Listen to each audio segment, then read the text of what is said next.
All right, so next we're gonna go into our upper body and shoulder warm up. And so what we're gonna start off with is you can do some of the rotator cuff work with the bands. So we can go in sword movement, or we can do our 90-degree rotations. The other ones we wanna do, you guys can drop those down now, is just doing some of our scapular activation. So we're gonna have our hands here in the squat position. We're gonna squeeze the shoulder blades together, reach back, hold that, and then let the arms drop down. And then I'm gonna rotate my hands and do the same thing. So looking straight ahead there. Good. And again, we hold those activations about 5 counts. And we can rotate the hand through thumbs up, pinkies up, knuckles up. And we can go to letter T. Good. You just have to be able to spell, and then you can do this warm-up. Okay, and same thing, we can do about 4 or 5 reps through there of them just rotating through those hand positions. And then a progression on this for a more advanced athlete with their shoulder blades set, I would go into the letter Y.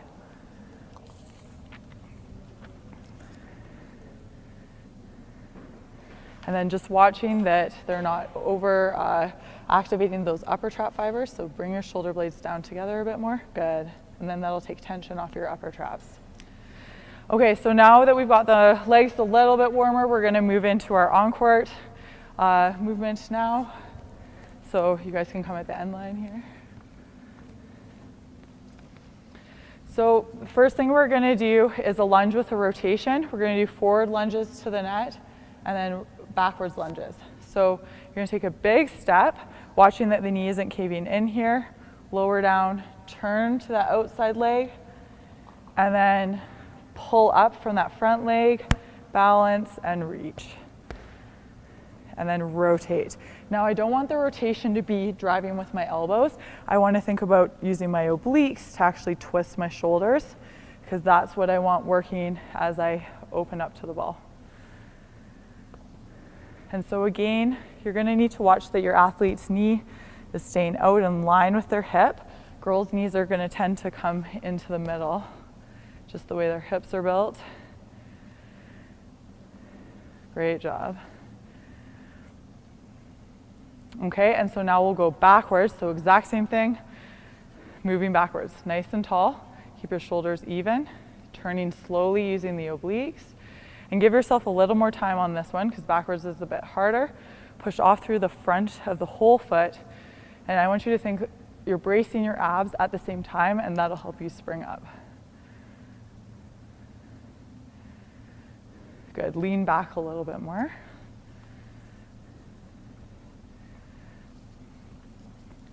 Great. So after they do forward and reverse lunges, we're gonna go into our lateral lunging. So again, we're gonna take a big step out. We can add passing arms into this, side to side, get a little stretch, feet together, and just get nice and low. And again, watching their knee alignment and their ability to sit into their hip on this.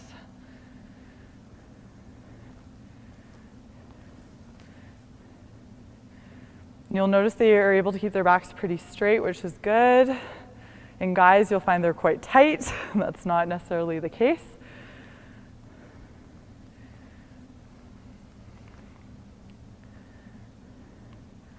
Great. And then on the way back, we're going to incorporate some of our hamstring stretch into that. So we're going to go into that side lunge with a rotation and toe up, and then work our way back.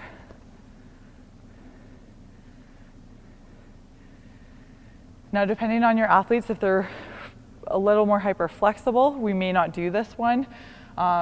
It's just going to depend again on where they're at for how much hamstring dynamic stretching they need. Awesome. Okay, next one we're going to do is figure 4 stretch. So this is to stretch out our glutes and work on a single leg balance. So you're going to have your hands on your hips, ankle over the knee, sit back, keep your back straight, and come up, take 3 steps, and then next one. And make sure you have your balance before you sit down. That's good. So this is a challenging one for balance. And again, what I'm going to watch for is that their knees aren't dropping into the middle. And keep that lower back straight, and then come up.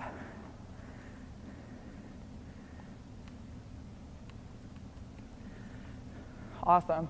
Okay, and then on the way back, we're just gonna do a quad stretch with that little drinking bird movement. So we're gonna grab our quad, keep our hips even, soft bend in the knee, chest to the ground, and then come up. So again, just holding that stretch for a few seconds. The thing that's really important is that they're keeping both hips facing towards the ground. And they just go as far as they're comfortable with for balance. So if the athlete can only get to about 45 degrees, that's okay. And as they get stronger, they'll be able to go more parallel to the ground.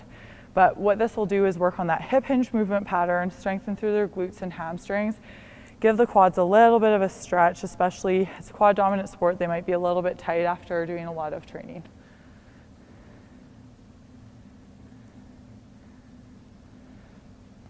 Great. So next we're going to go into some of our jumping exercises and activation because that's so important for volleyball. So the first thing we want to focus on is, okay, if I have mini bands or equipment, we can use that. So most of the time we don't. So what you guys are going to do is go down into your squat. We're going to put our hands on the outside of our knees, and we're going to push out until we feel our glutes kicking in. Okay, and then we're going to come up onto the toes, balance, and then practice a quick landing, hips back fast. All right, so you're going to have hands on the outside of the knee. Good. Can you feel your butt working? Yes. Up on the toe, get the balance, and drop. So when they're trying to work on their jumping, so again, girls like to jump from out here, get your feet hip or shoulder width, perfect. Down into that squat position. Push up onto the toes, get your balance on the big toe, and drop down. Okay, and again.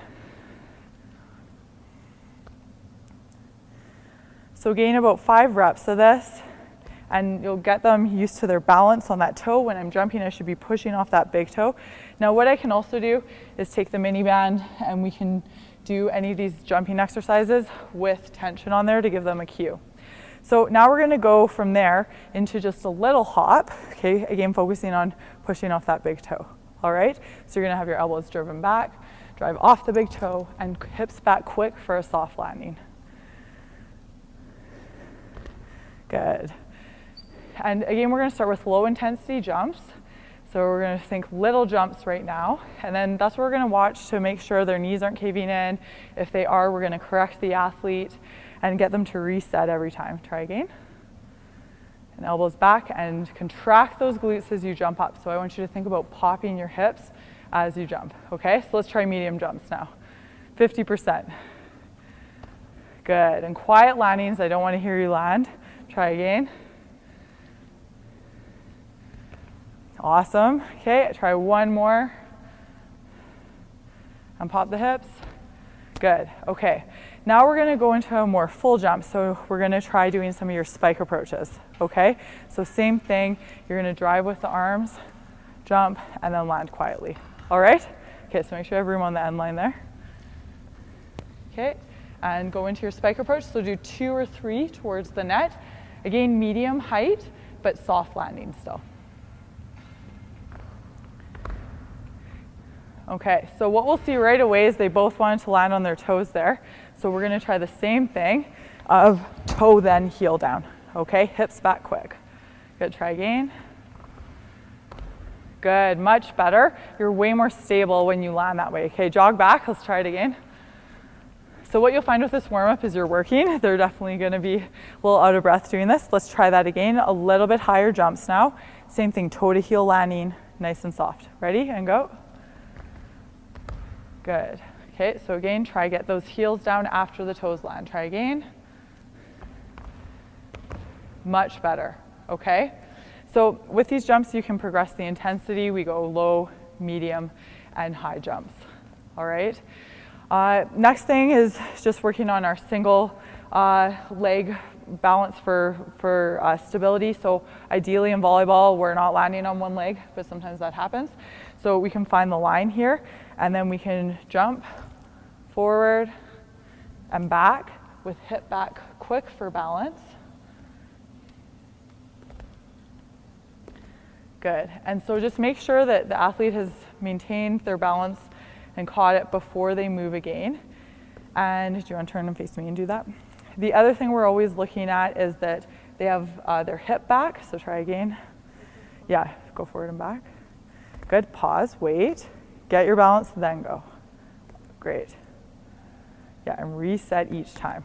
Okay, so I always want to do this at a slow tempo to begin with because they're going to be all over the place. Most of them have gone through growth spurts.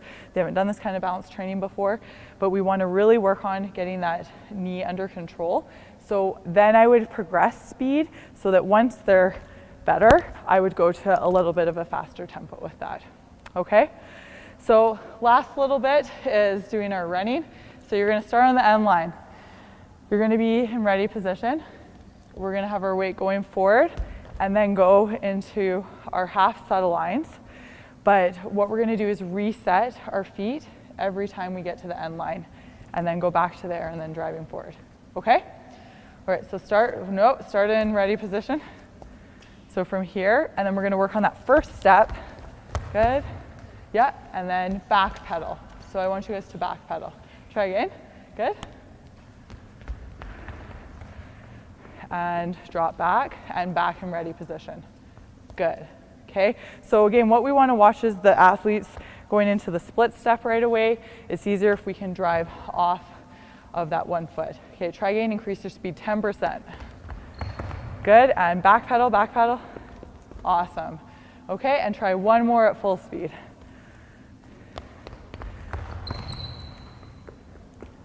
Good. Okay, let's go into low side shuffle down here. Go to, tack line and back. Good. Okay, and then we're going to try that again. What I want you guys to do is when you get to that end line is shift that weight and pull up on the inside leg. So we can practice two types of change of direction, either pushing off the outside of the ankle, so pushing off this way, or pushing more from the outside leg. Okay? You good? Okay, so last thing we're going to do is, so normally we go into our ball and shoulder warm up from here. And so again, we're just going to add our single leg deadlift. So you guys just can go a little bit across from each other.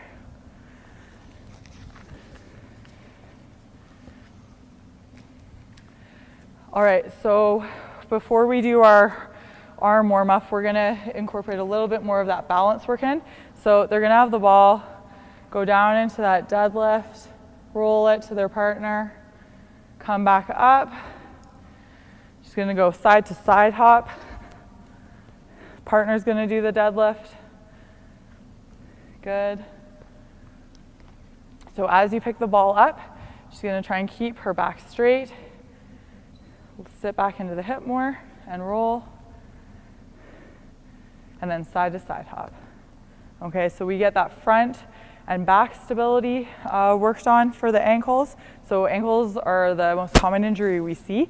So that's why there's a lot of single leg or ankle stability in this warm up. And again, focusing on that alignment. So younger athletes, you'll want to start off with maybe 3 or 4 reps. That's more than enough for them. You can switch legs. The other progression we can move to is, so we do the deadlift, but hold on to the ball, don't roll it. So you're going to come back up, and I'm going to throw it overhead at my partner who's going to be balancing, and you're going to try and catch that. Okay, so we add a hop or a jump to it. Same thing, go into that deadlift. You're just hanging out there, good, and then try and catch it and land. Okay, great job, girls.